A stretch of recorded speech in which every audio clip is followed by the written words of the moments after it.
الحمد لله نحمده ونستعينه ونستغفره ونؤمن به ونتوكل عليه ونعوذ بالله من شرور أنفسنا ومن سيئات أعمالنا من يهده الله فلا مضل له ومن يضلله فلا هادي له ونشهد أن لا إله إلا الله وحده لا شريك له ونشهد أن محمدا عبده ورسوله أرسله بالحق بشيرا ونذيرا صلى الله عليه وعلى آله وأصحابه وبارك وسلم تسليما كثيرا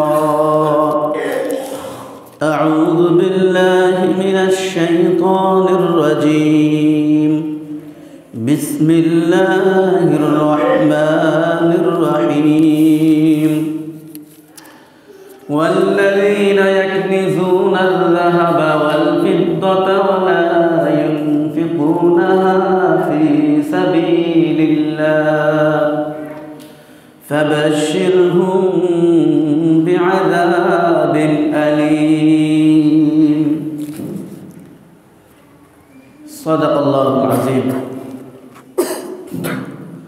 মহান আল্লাহ সুবহানাহু ওয়া তাআলার দরবারে অসংখ্য অগণিত শুকরিয়া যে মহান আল্লাহ সুবহানাহু ওয়া তাআলা আমাদেরকে রমজান মুবারক দান করেছিলেন এবং আমাদেরকে দীর্ঘনেক হায়াত দান করেছেন আলহামদুলিল্লাহ। আমরা আল্লাহ সুবহানাহু ওয়া তাআলার নিকট বেশি বেশি দোয়া করব আল্লাহ যেন আমাদের প্রত্যেকের তাকদীরে আমাদের প্রত্যেকের ভাগ্যে লাইলাতুল কদর নসিব করেন। এই দোয়াটা আজকে থেকে এই জুমআর থেকে বেশি বেশি করব, সবাই পারব তো ইনশাআল্লাহ। লাইলাতুল কদর এত গুরুত্বপূর্ণ, লাইলাতুল কদর সম্পর্কে 27 তারিখে রাত্রে বিস্তারিত আলোচনা হবে।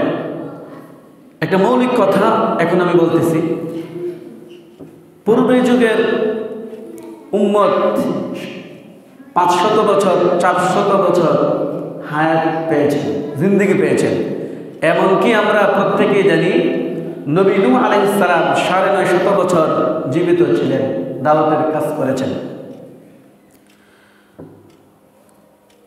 সাহাবায়ে কেরাম আল্লাহ রাসূল সাল্লাল্লাহু আলাইহি ওয়াসাল্লামের নিকট প্রশ্ন করেছিলেন, ও আল্লাহর রাসূল, পূর্বের যুগের উম্মতের তুলনায় আমরা তো বেশি আমল করতে পারবো না, কারণ তারা অনেক দিন হায়াত পেয়েছেন, দীর্ঘদিন হায়াত পেয়েছেন। আমরা তো মাত্র গড় হায়াত 60 বছর, এখন আরো কমে গেছে। তখন আল্লাহ রাসূল বললেন, তোমাদেরকে আল্লাহ সুবহানাহু ওয়া তাআলা এমন একটি রাত্রি দান করেছেন যে রাত্রি ইবাদত করলে 1000 মাস ইবাদতের তুলনায় সওয়াব পাবে। মিন আলফি শাহরিন, 1000 মাস, 1000 মাস ইবাদত করলে যে সওয়াব পাওয়া যায়, তুমি যদি একটি রাত্র তেমন ইবাদত করো সেরকম সওয়াব পাবে। লাইলাতুল কদরের ফজিলত, এজন্য একজন মুসলমানের রমজান মুবারকের সবচেয়ে সৌভাগ্য হলো লাইলাতুল কদর নসিব হওয়া। আজকে হলো 20 তারিখ রমজানের, আজকে 20 তারিখ, 20 রমজান চলতেছে। আজকে মাগরিব থেকেই 21 রাত্রি শুরু হয়ে যাবে। 21 তারিখের রাত্রি থেকে নিয়ে পূর্ণ 10 দিন যে কোনো রাত্রে লাইলাতুল কদর হতে পারে। এজন্য আমরা প্রত্যেকেই বেশি বেশি আল্লাহর নিকট যে আমলটা করব সেটা হলো বেশি বেশি দোয়া করব আল্লাহর নিকট। আয়েশা রাদিয়াল্লাহু তাআলা আনহা আল্লাহ রাসূলকে জিজ্ঞাসা করলেন, ও আল্লাহর রাসূল, আমি যদি কোনো রাত্রি সম্পর্কে জানতে পারি যে আজকের রাত্রিটা হলো লাইলাতুল কদর, তাহলে আমি কোন ধরনের আমল করব? আল্লাহ রাসূল বললেন, কুলি আল্লাহুম্মা ইন্নাকা আফুউন তুহিব্বুল আফওয়া ফা'ফু আন্না। হে আয়েশা, তাহলে তুমি বলবে, হে আল্লাহ, তুমি ক্ষমাশীল, তুমি দয়ালু, তুমি আমাকে মাফ করে দাও।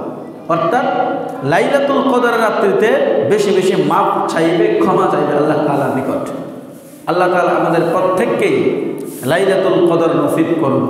আমাদের প্রত্যেককেই আল্লাহ সুবহানাহু ওয়া তাআলা গুনাহ থেকে পবিত্রতা দান করুন, আমিন। আজকে রমজানের 20 তারিখ। সাধারণত রমজান মাসেই যাকাত দেওয়া হয়। এই জন্য যাকাত সম্পর্কে আমাদের মৌলিক কিছু কথা জানা দরকার। বাহ্যিকভাবে দেখা যায় যে যাকাতের বিধানটা নিয়ে অনেক নাস্তিক, মুরতাদ, বেঈমান অনেক প্রশ্ন তোলে যে যাকাত সেটা আমার সম্পদ, আমার না, আমি কষ্টে অর্জন করেছি, আমার কষ্টে অর্জিত সম্পদ, আমি কেন গরিবকে দিব, আমি কেন অন্যকে দেব? বাহ্যিকভাবে এটা বোঝা আসে না, কিন্তু আল্লাহ সুবহানাহু ওয়া তাআলা যাকাতের মধ্যে রেখেছেন হিকমা, রহস্য। যাকাতের হিকমত কি, রহস্য কি, কি কারণে আমরা যাকাত দিব, যাকাতের লাভ কি, ফায়দা কি? যাকাতের দুটি হিকমত। এক নম্বর হিকমত হলো, এক নম্বর রহস্য হলো যাকাত প্রদানকারীর সম্পদকে পবিত্র করে, এমনকি যাকাত প্রদানকারী ব্যক্তির আত্মা, হৃদয়, মন, অলককে পবিত্র করে, সংশোধন করে। যাকাত প্রদানকারীর সম্পদকে বৃদ্ধি করে দেয় যাকাতটা একমাত্র এটা গরিবের হক। কেউ যদি এরকম মনে করে, এমনটা ভাবে যে আমি যাকে যাকাত দিচ্ছি তার প্রতি আমি অনুগ্রহ করেছি, তাহলে তার এই ধারণাটা ভুল হবে। কারণ কাউকে যাকাত প্রদান করা মানে তার প্রতি অনুগ্রহ করা নয়, বরং আমার যাকাত আমার উপর, আমার মালের একটা হক ছিল, একটা অধিকার ছিল, আমি সেটা আদায় করলাম। নামাজ আদায় করা যেমন অধিকার, আল্লাহর হক, আমার উপর দায়িত্ব। আমি যদি যাকাত পরিমাণ সম্পদের মালিক হয়, তাহলে যাকাত প্রদান করাও আমার উপর দায়িত্ব। যাকাত হলো ইসলামের তৃতীয় স্তম্ভ, গুরুত্বপূর্ণ একটি স্তম্ভ। ইসলামের মূল যে ভিত্তি 5টা, এর মধ্যে একটি হলো যাকাত, অন্যতম হলো যাকাত। কোরআনে যেইখানেই সালাতের কথা উল্লেখ করা হয়েছে, সেখানেই সালাতের সাথে সাথে যাকাতের কথা উল্লেখ করা হয়েছে। কোরআনে যাকাতের কথা প্রায় 32 বার উল্লেখ করা হয়েছে, প্রায় 32 বার যাকাতের কথা উল্লেখ করা হয়েছে। যাকাতের প্রতি এত গুরুত্ব দেওয়া হয়েছে। সহিহ বুখারীর 8 নং হাদিস, আল্লাহ রাসূল বলেন, বুনিয়াল ইসলাম আলা খামসিন, ইসলামের ভিত্তি হলো, ইসলামের স্তম্ভ হলো 5টা জিনিসের উপর। অর্থাৎ ইসলামের মূল খুঁটি হলো, স্তম্ভ হলো 5টা। 1 নম্বর, শাহাদাতি আল্লাহ ইলাহা ইল্লাল্লাহ আন্না মুহাম্মাদুর রাসূলুল্লাহ। 1 নম্বর হলো একতার সাক্ষ্য দেওয়া, একতা বিশ্বাস করা যে আল্লাহ ব্যতীত কোনো মাবুদ নেই, আল্লাহ ব্যতীত কোনো উপাস্য নেই, কোনো ইলাহ নেই। আল্লাহই আমাকে সৃষ্টি করেছেন, আল্লাহই আমাকে লালন পালন করেন, আল্লাহই আমাকে রিজিক প্রদান করেন। আমার থেকে ইবাদত পাওয়ার একমাত্র অধিকারী হলেন আল্লাহ সুবহানাহু ওয়া তাআলা। সাজদা করব একমাত্র আল্লাহকে, আল্লাহর নিকট চাইব একমাত্র আল্লাহর নিকট, কোনো মাখলুকের নিকট, কোনো গাছের নিকট, কোনো পাথরের নিকট, কোনো ব্যক্তির নিকট চাইব না। আল্লাহ ভিন্ন অন্য কারো সম্মুখে, অন্য কারো পায়ে আমার মাথা নত করব না। সাজদা করা একমাত্র হক আল্লাহ সুবহানাহু ওয়া তাআলা। 1 নম্বর স্তম্ভ হলো আল্লাহর প্রতি ঈমান আনা, একতার সাক্ষ্য দেওয়া যে মুহাম্মদ সাল্লাল্লাহু আলাইহি ওয়াসাল্লাম আল্লাহর বান্দা এবং রাসূল, অর্থাৎ ঈমান আনা। 1 নম্বর স্তম্ভ হলো ঈমান আনা। দ্বিতীয় স্তম্ভ হলো ওয়া ইকামিস সালাত, নামাজ প্রতিষ্ঠিত করা। অর্থাৎ যাদের উপর নামাজ ফরজ হয়েছে তারা প্রত্যেকে নামাজ আদায় করা এবং প্রত্যেকে নিজ নিজ স্থান থেকে নামাজ বাস্তবায়ন করা, নামাজ প্রতিষ্ঠিত করার চেষ্টা করা। নামাজ প্রতিষ্ঠিত করা এর মানে কি? একটা জিনিস যখন প্রতিষ্ঠিত হয়ে যায় কোনো একটা পরিবারে, কোনো একটা সমাজে, তখন এটা স্বাভাবিকভাবেই প্রত্যেকে এই কাজটা করতে অভ্যস্ত হয়ে যায়। যেমন আমরা লুঙ্গি পরিধান করি, আমরা যারা অনেকে পাঞ্জাবি পরিধান করি, অনেকে শার্ট পরিধান করি, টুপি পরিধান করি, ছোট ছেলে মেয়েরা হাফ প্যান্ট পরিধান করে।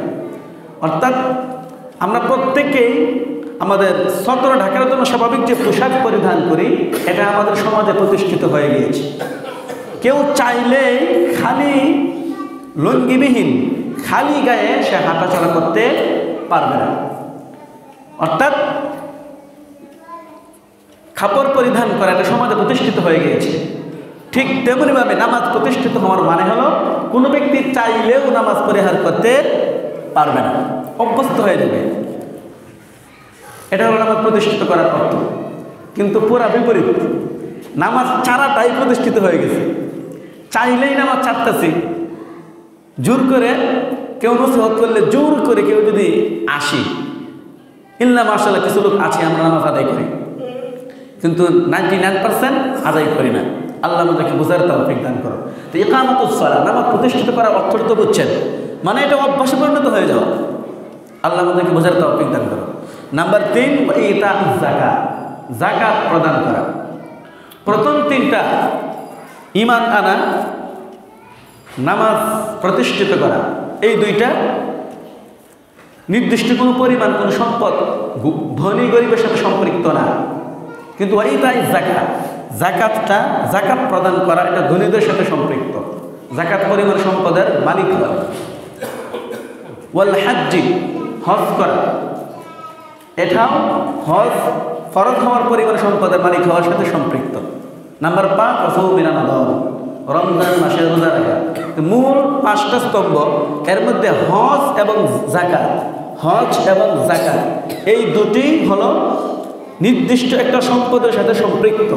বাকি 3টা ঈমান আনা, নামাজ প্রতিষ্ঠিত করা, রোজা রাখা, এই 3টা ধনী গরিব যে কোনো ব্যক্তির সাথে সম্পৃক্ত, আমার আপনার প্রত্যেকের উপর। আল্লাহ আমাদেরকে বোঝার তৌফিক দান করুন। তাহলে আমরা জানতে পারলাম যাকাত প্রদান করা এটা ইসলামের মূল স্তম্ভের একটি। কেউ যদি অবহেলা করে, যাকাত ফরজ হওয়ার পরেও কেউ যদি অবহেলা করে, একেবারে পুঙ্খানুভাবে তার পুরো সম্পদের যাকাত প্রদান না করে, কোনো সুযোগ খুঁজে কীভাবে একটু কম দেওয়া যায়, তাহলে সে যাকাত প্রদানকারী বলে গণ্য হবে না, সে গুনাহগার হবে। আল্লাহ আমাদেরকে বোঝার তৌফিক দান করো। আর যদি কেউ অস্বীকার করি যে আমার সম্পদ আমি উপার্জন করি, আমি আমার কষ্টে উপার্জিত সম্পদ, আমি আবার যাকাত দেবো কেন, আমার বুঝে আসে না। আলহামদুলিল্লাহ আমরা তার সাধারণ মুসলমান এমনটা ধারণা করি না, বরং শুকরিয়া আদায় করি, চেষ্টা করি। কিন্তু এমন কিছু বান্দা রয়েছেন যারা নাস্তিক, এরা বিভিন্ন দলিল প্রমাণ পেশ করে, এদিকে আমি যেতে চাই না।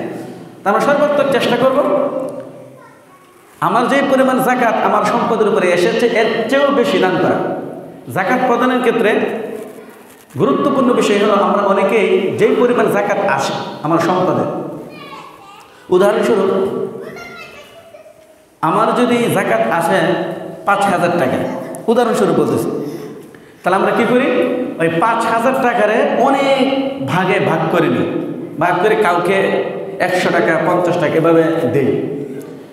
এটার চেয়ে সবচেয়ে ভালো হলো যাকাত দেওয়ার মূল কারণই হলো ইসলামে যেন এই যাকাতের মাধ্যমে যারা গরিব রয়েছেন তাদের গরিবত্ব, তাদের দারিদ্রতা দূর হয়।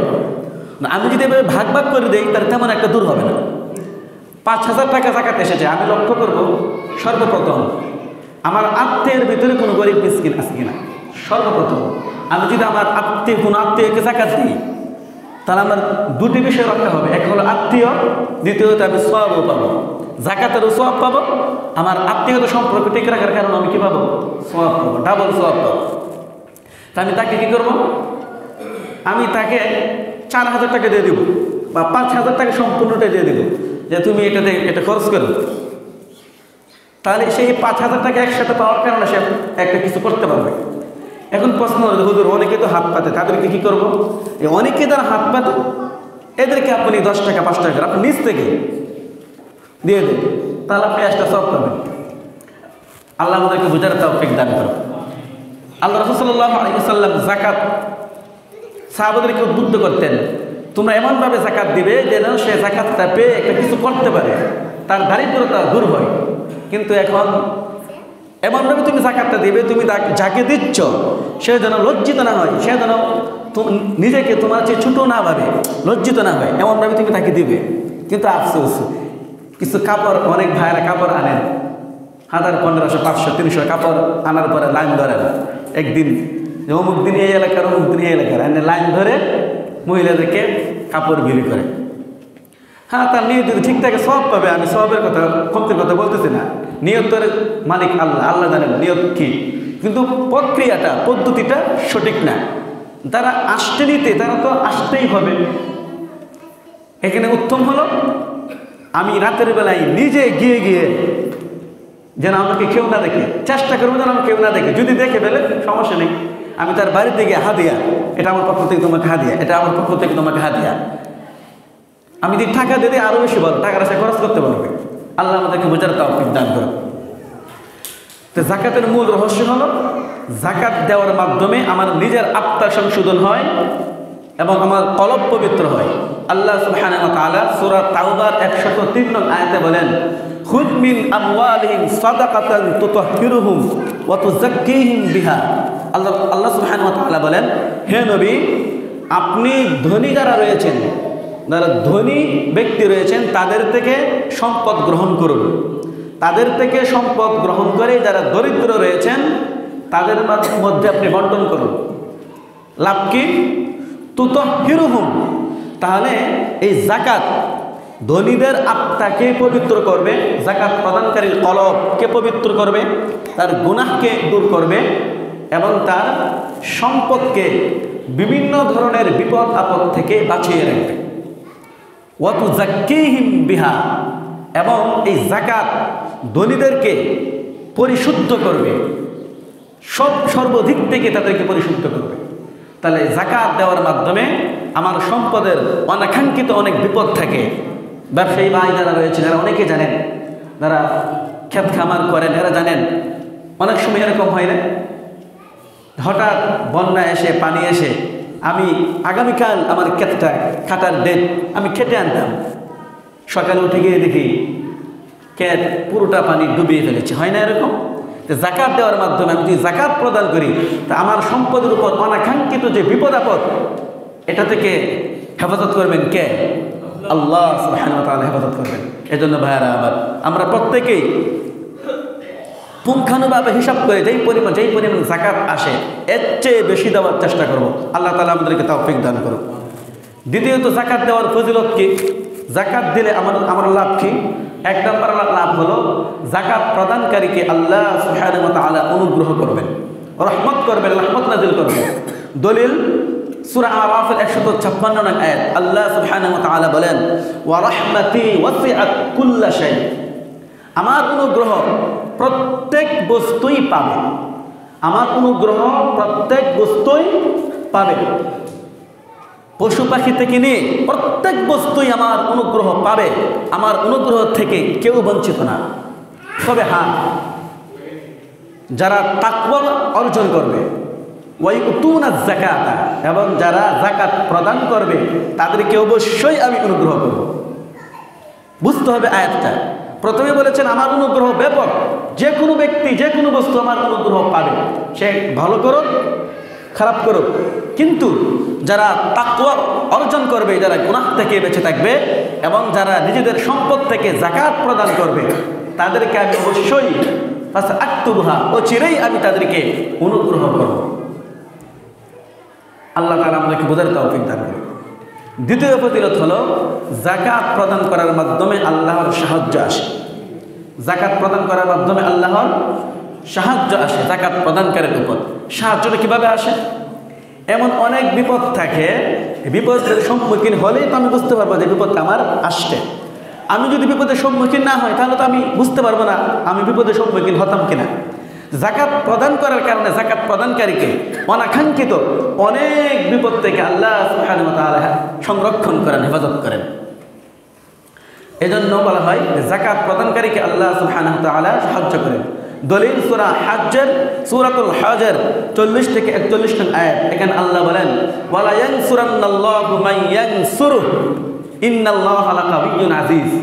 অবশ্যই অবশ্যই যারা আল্লাহ সুবহানাহু ওয়া তাআলা তাদেরকে সাহায্য করবেন যারা আল্লাহ সুবহানাহু ওয়া তাআলাকে সাহায্য করেন। অবশ্যই আল্লাহ সুবহানাহু ওয়া তাআলা তাদেরকে সাহায্য করবেন যারা আল্লাহ সুবহানাহু ওয়া তাআলাকে সাহায্য করেন। কিভাবে? তাদেরকে কিভাবে সাহায্য, আল্লাহকে কিভাবে সাহায্য করেন? অর্থাৎ আমি যদি গরিব মিসকিনকে দান করি তাহলে এটা আল্লাহকে সাহায্য করা হলো। আমি যদি আল্লাহর রাস্তায় খরচ করি, আমি যদি আল্লাহর বিধিবিধান মানি, আল্লাহকে সাহায্য করা হলো। হাদিসে আছে আল্লাহ সুবহানাহু ওয়া তাআলা কিয়ামতের দিন অনেক বান্দাকে ডাকবেন, ডেকে বলবেন, বান্দা আমি তোমার কাছে পানি চেয়েছিলাম, তুমি আমাকে পানি পান করাও নাই। আমি তোমার নিকট এটা চেয়েছিলাম, ওটা চেয়েছিলাম, আমি ক্ষুধার্ত ছিলাম, তুমি আমাকে আহার দান করো নাই। বান্দা বলবে, তুমি তো আল্লাহ, তোমাকে আমি কিভাবে পান করাবো, তোমাকে আমি কিভাবে আহার করাবো? তখন আল্লাহ বলবেন, বান্দা কোনোদিন কি তোমার নিকট কোনো ভিক্ষুক হাত পাতে নাই? কোনোদিন কি তোমার নিকট কোনো দরিদ্র ব্যক্তি সাহায্যের জন্য যায় নাই? তুমি তো তাকে সাহায্য করো নাই। যদি তুমি তাকে সাহায্য করতে তাহলে আমি আল্লাহকেই সাহায্য করা হতো।